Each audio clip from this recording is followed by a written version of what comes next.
Hey everybody, this is Dan. Today I'd like to share a really short game that I just played in Blitz on Qxd8 and I'm sharing this game because it seems like everything's moving along normally in the opening, and then suddenly one player makes a mistake and the game is abruptly over.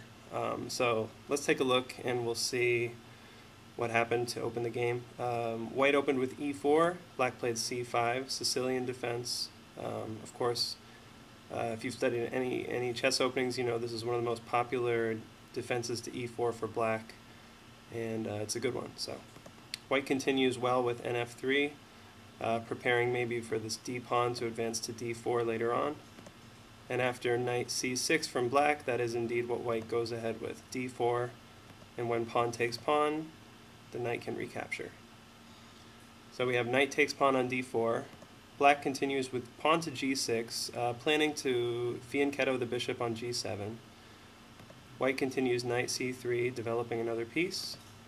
Black continues with the plan, bishop g7, Fianchettoing the bishop and attacking the d4 knight one more time. White protects it again with bishop e3. Pawn to a6, preventing white from making use of the b5 square with either one of the knights or with the bishop. Bishop to e2. One thing that bishop to e2 does is prepare white to castle kingside if white desires to castle kingside. Another thing that the bishop does there is kind of watches over the d1 h5 diagonal, so squares like f3, g4, and you know, that entire diagonal are watched by that bishop, so it's harder for a black to make use of a square like, let's say, g4 later on with one of the minor pieces. So in any case, bishop to e2 is kind of a multi-purpose move. From e2 the bishop can kind of look towards the king side and towards the queen side, and also if white chooses, kingside castling is an option. Black plays knight f6, developing another knight towards the center.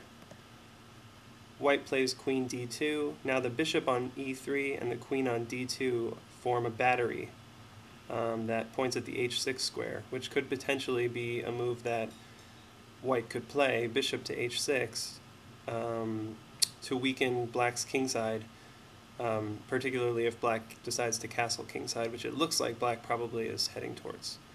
So this bishop-queen battery is a common idea you'll see in a lot of openings, including many Sicilian lines. And often white will end up moving that bishop to h6, hoping for an exchange, which could weaken black's kingside structure.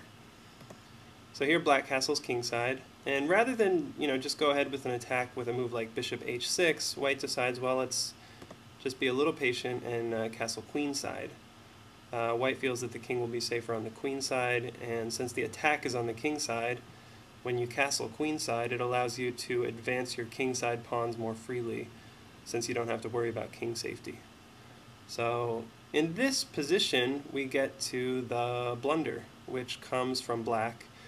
And another common idea that you'll see in the Sicilian is for the queenside pawns to harass the white pieces and try to weaken the white position on the queen side. In this position, black plays a move that seems to be logical because it seems to be doing just that, but there is a tactical refutation. So I'll show you black's move and then take a look at the position afterwards and see if you can see how white should continue after black's next move. So black played pawn to b5. Seemingly logical, but it is a mistake because there is a tactic here. So take a look here, see what you think the best move is for white. Feel free to pause the video, and when you want to hear the solution, press play. Okay, so in this position, white can simply play knight takes knight on c6. This move captures a piece. It attacks the queen on d8, and if black chooses to capture the knight, white has queen and rook both aiming at that queen on d8, whereas black just has one rook protecting the queen. So white can go ahead and play queen takes queen. Now if rook takes queen, rook takes rook, and white is up an entire rook. So what's going on with this move knight takes knight is that white is just winning a piece for free. And if black tries to recapture, he'll lose even more.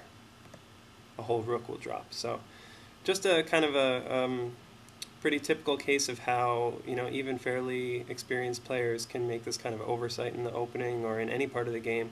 And if you're quick with your tactics and are able to see it, you can get a quick and easy win out of it. So, I'm starting to realize more and more that for those players who are not experts, not masters, studying tactics is just absolutely the best way to improve. So, one book that I've been using recently is Tactics Time, and he has kind of positions just like this one where it's a little bit mundane, maybe not so beautiful, not so special, but they're the kinds of positions that arise in everyday players' games all the time. So, those are the kind of things you really, really need to get solid on if you want to improve your chess. So, anyway, hope you enjoyed this video, and feel free to like the video, like my other videos, subscribe, and I will make one again as soon as I can.